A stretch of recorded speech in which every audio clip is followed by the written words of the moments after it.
ጥርሱ ባቡር መጎተት ይችላል ወይንስ ለ80 ዓመታት ያለ ምግብና ውሃ መኖር? እነዚህ ፊልም የሚመስሉ ነገሮች ቢሆኑም በእውነት ያደረጓቸው ሰዎች አሉ። ዛሬ በዓለም ላይ በአስደናቂ ችሎታቸው በጽናታቸውና ከሰው ልጅ አእምሮ በላይ የሆኑ ነገሮችን በማድረግ ሚሊዮኖችን ያስደነቁ ሰዎችን እናያለን። በቅድሚያ ግን ቪዲዮውን ላይክ፣ ቻናሉን ሰብስክራይብ እያደረጋችሁ ሙሉ እንድትመለከቱት ጋበዝኳችሁ።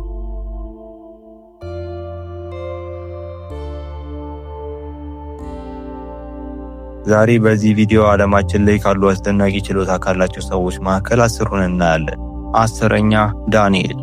ይህንን ሰው የሚያውቁት አብዛኞቹ ሰዎች ፕላስቲክ ማን ወይንም ተጣጣፊ ሰው በማለት ይጠሩታል። እናንተም ይህንን ቪዲዮ ከተመለከታችሁ በኋላ እንደምትሉት አልጠራጠርም። ይህ ዳንኤል የተባለ ግለሰብ ለብዙዎቻችን አስፈሪና ህልም የሚመስሉ ነገሮችን እሱ እንደ ቀልድና እንደ መዝናኛ ያደርጋቸዋል።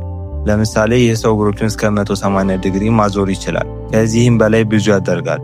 በቴኒስ መጫወቻ ራኬት ውስጥ እንደፈለገ ይተላለፋል። እንዲሁም ትናንሽ ሳጥኖች ውስጥ እንደፈለገ ተጣጥፎ መግባት ይችላል። በዚህም ምክንያት የዓለማችን ተጣጣፊ ሰው በመባል ወርልድ ጊነስ ቡክ ላይ ተመዝግቧል።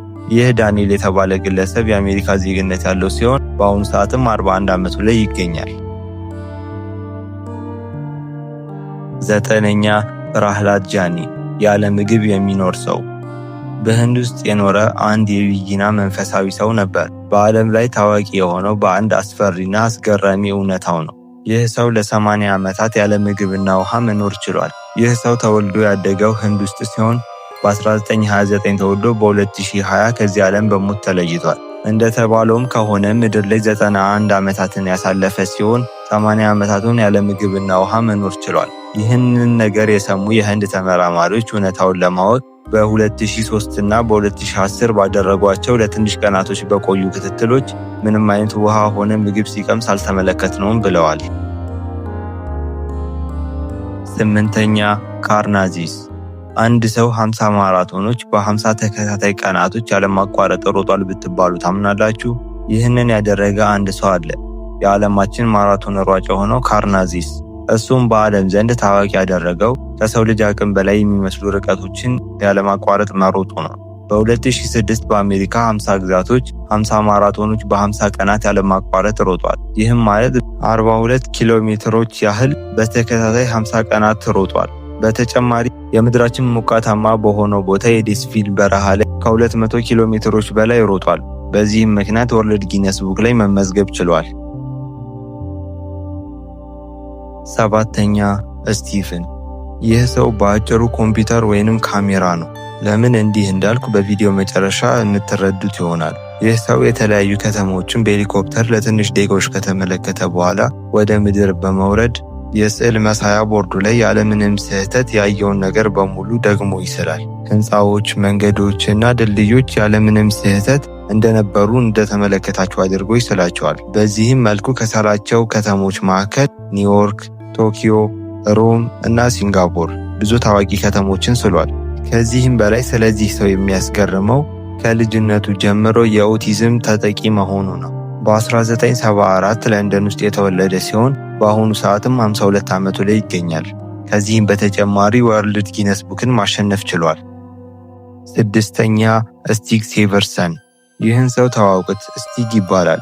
ለ20 ደቂቃ ከ10 ሰከንድ ሳይተነፍስ መቆየት ይችላል። ብዙዎቻችን ለ1 ደቂቃ ሳንተነፍስ ብንቆይ የሞትን ያህል ነው የሚሰማል።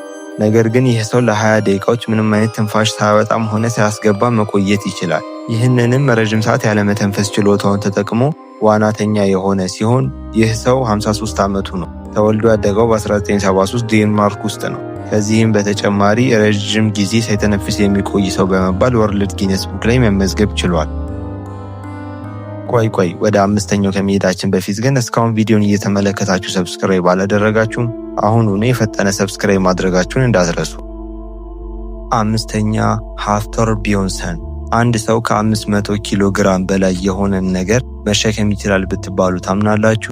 ይህን ሰው ላስተዋውቃችሁ። ይህ ሃፍቶር የተባለው ግለሰብ በ1988 ተወልዶ በአሁኑ ሰዓት 38 ዓመቱ ላይ ይገኛል። ቁመቱም 2.6 ሜትር ሲሆን በዓለም ላይ ካሉ በጣም ኃይለኛ ሰዎች መካከል አንዱ ነው። በ2020 501 ኪሎ ግራም የሚሆን ዴድሊፍት በማንሳት ሪከርድ አስመዝግቧል። በ2018ም ወርልድ ስትሮንገስት ማን ሻምፒዮን ሆኗል። ከዚህም በተጨማሪ በዓለም ላይ ታዋቂ በሆነው ጌም ኦፍ ተርን ላይ በመተወን ታዋቂ ሆኗል። ይህ ሰው በአጭሩ 7 ሰዎችን በእኩል ጊዜ መሸከም ይችላል። አራተኛ ኬቨን፣ አንድ የ60 ዓመት ግለሰብ በአሁኑ ሰዓት ለብዙዎቻችን የማይታሰብና ከባድ የሚመስልን ነገር ማድረግ ይችላል። እሱም 40,000 ኪሎ ግራም የሚመዝን አውሮፕላን ያለምንምና ማንም እርዳታ ለብቻው መጎተት ይችላል። ኬቨን በጣም ታዋቂና ዝነኛ የሆነው ብዙ ቶን የሚመዝኑ አውሮፕላኖችን ብቻውን በመጎተቱ ነው። በዚህም ምክንያት ወርልድ ጊነስ ቡክ ላይ መመዝገብ ችሏል። ከዚህም በተጨማሪ ይህንን ኬቨን የተባለን ሰው አስገራሚ የሚያደርገው በሌላኛው ስራው የቤተ ክርስቲያን አገልጋይ ፓስተር መሆኑ ነው። ሶስተኛ ሊው ታኦሊን። የሰው ማግኔት አይታችሁ ታውቃላችሁ? የብዙዎቻችሁ መልስ አናውቅም ነው። ግን ዛሬ አንድ ሰው ላስተዋውቃችሁ። ሊው ታኦሊን ይባላል። የተወለደው በ1930 ሲሆን በ2020 በ90 ዓመቱ ከዚህ ዓለም በሞት ተለይቷል። ነገር ግን አንድ ሰው ሁሉ የማይረሳውን አንድ አስገራሚ ነገር ትቶ ነው ያለፈው። ይህ ሰው በሰውነቱ ላይ ብረት የተባለ ነገር በሙሉ ይጣበቃል። ለምሳሌ በሰውነቱ ላይ የብረት ማንኪያ፣ መዶሻ፣ ሰንሰለት፣ ሌሎችም ከባባድ ብረቶች ይጣበቁ ነበር። በዚህም ምክንያት እስካሁን ይህንን ሰው የሚያስታውሱት ብዙ ሰዎች አሉ።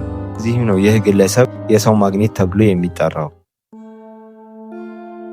ሁለተኛ ዊም ሆፍ ወይንም የበረዶ አባት። ብዙ ሰዎች እንደዚህ በማለት ይጠሩታል። ይህ የ67 ዓመት ሰው ለብዙዎቻችን ከባድ የሆነውን ነገር እሱ ለረጅም ሰዓታት ተቋቁሞ መቆየት ይችላል። በዚህም ምክንያት የዓለምን ብዙ ክብረ ወሰኖችን ማሸነፍ ችሏል። ዊም ሆፍ ለ1 ሰዓት ከ52 ደቂቃ በረዶ ውስጥ ያለማቋረጥ መቆየት ወይንም መዘፍዘፍ ይችላል። በዚህም ምክንያት ነው የበረዶ አባት ሊባል የቻለው። ከዚህም በተጨማሪ ቅዝቃዜ ለረጅም ሰዓት የሚቋቋም ሰው በመባል ወርልድ ጊነስ ቡክ ላይ መመዝገብ ችሏል። አንደኛ ራዳ ክሪሽና። አንድ ሰው በጥርሱ ባቡር መጎተት ይችላል ብላችሁ አስባችሁ ታውቃላችሁ? ይህ ሰው ይህንን በተደጋጋሚ አድርጎታል። ለምሳሌ በ2008 207 ቶን የሚመዝን ባቡርን ለ2 ሜትር ያህል በጥርሱ ጎትቷል። በዚህም ምክንያት ብዙ ዝናን ያተረፈ ሲሆን ከዚህም በተጨማሪ በዚህም ምክንያት ወርልድ ጊነስ ቡክ ላይ መመዝገብ ችሏል። 297 ቶን ምን ያህል ክብደት እንዳለው በቀላሉ ላስረዳችሁ። 297 ቶን ማለት ከ200 በላይ መኪናዎች ማለት ነው። ይህ ሰው በጥርሱ የጎተተው ከ200 መኪኖች በላይ ነው ማለት ነው። ለዛሬ ያስኩላችሁ አስገራሚ ቪዲዮ ይህንን ይመስል ነበር።